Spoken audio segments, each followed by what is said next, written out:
Assalamualaikum warahmatullahi wabarakatuh. Pada materi kali ini kita akan mempelajari tentang siklus air. Setelah kita mempelajari tentang siklus air, kita diharapkan mampu yang pertama, memahami apa itu siklus air, yang kedua, membuat contoh siklus air.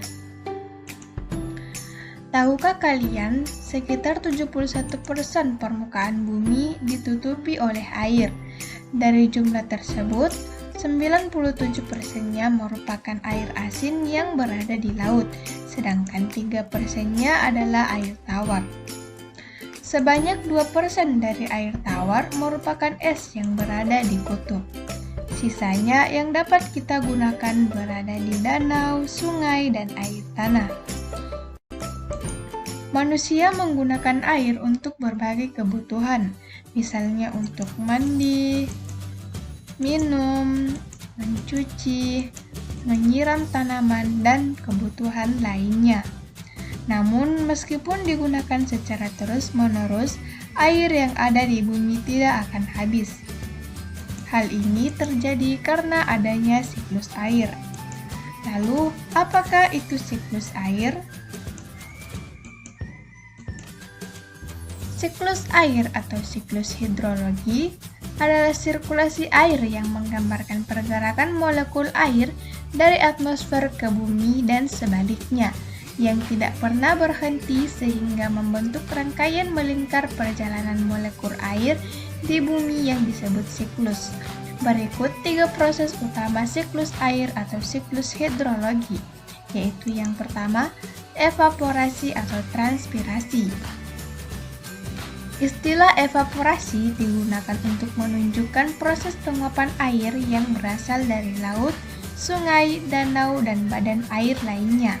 Sedangkan transpirasi merupakan pelepasan molekul air sebagai hasil metabolisme dari tumbuh-tumbuhan. Pada prinsipnya, keduanya sama karena merupakan proses perubahan zat cair menjadi gas yang akan berkumpul di atmosfer. Kemudian yang kedua yaitu kondensasi. Kondensasi adalah proses perubahan air dari gas menjadi cair, atau kita kenal dengan istilah pengembunan, yang merupakan kebalikan dari evaporasi atau penguapan. Pada siklus hidrologi, kondensasi terjadi di atmosfer akibat perubahan suhu dan tekanan. Akibat adanya kondensasi, air akan berkumpul membentuk awan hitam yang siap turun sebagai hujan ketika mencapai titik jenuh. Kemudian yang ketiga yaitu presipitasi. Presipitasi merupakan produk dari kondensasi. Presipitasi dapat terjadi karena adanya pendinginan dan penambahan uap air, sehingga air yang membentuk awan mencapai titik jenuh.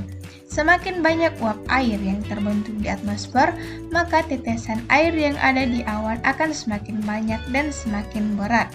Ketika awan tidak mampu menampung banyaknya air yang terbentuk, maka air tersebut akan dikeluarkan dalam bentuk hujan. Air akan turun dalam bentuk salju ketika suhu berada di bawah titik beku, atau 0 derajat Celcius atau 32 derajat Fahrenheit. Karena rendahnya suhu ketika musim dingin, uap air di atmosfer akan terkondensasi menjadi es yang padat tanpa melalui tahap cair.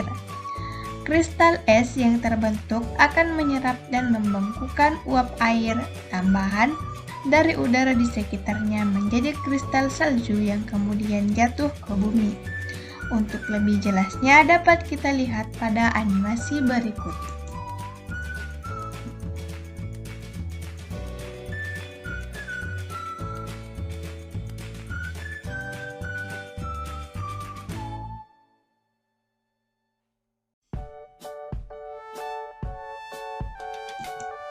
Dari animasi tadi dapat kita lihat bahwa angin akan membawa awan ke dataran tinggi dan titik-titik air di awan akan turun menjadi hujan.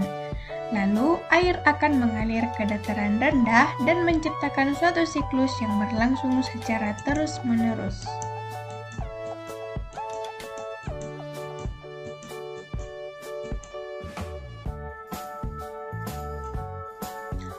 Itulah tadi sedikit penjelasan mengenai apa itu siklus air.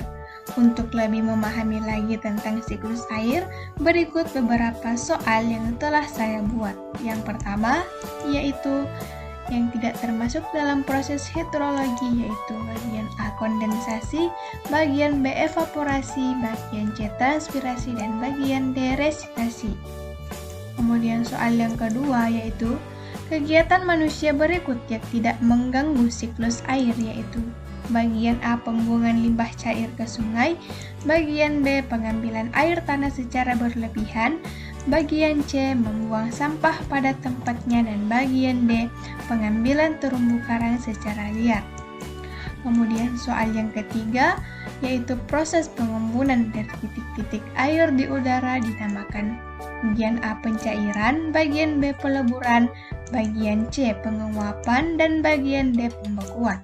Kemudian soal yang terakhir yaitu air di bumi tidak akan pernah habis walaupun terus-terusan digunakan.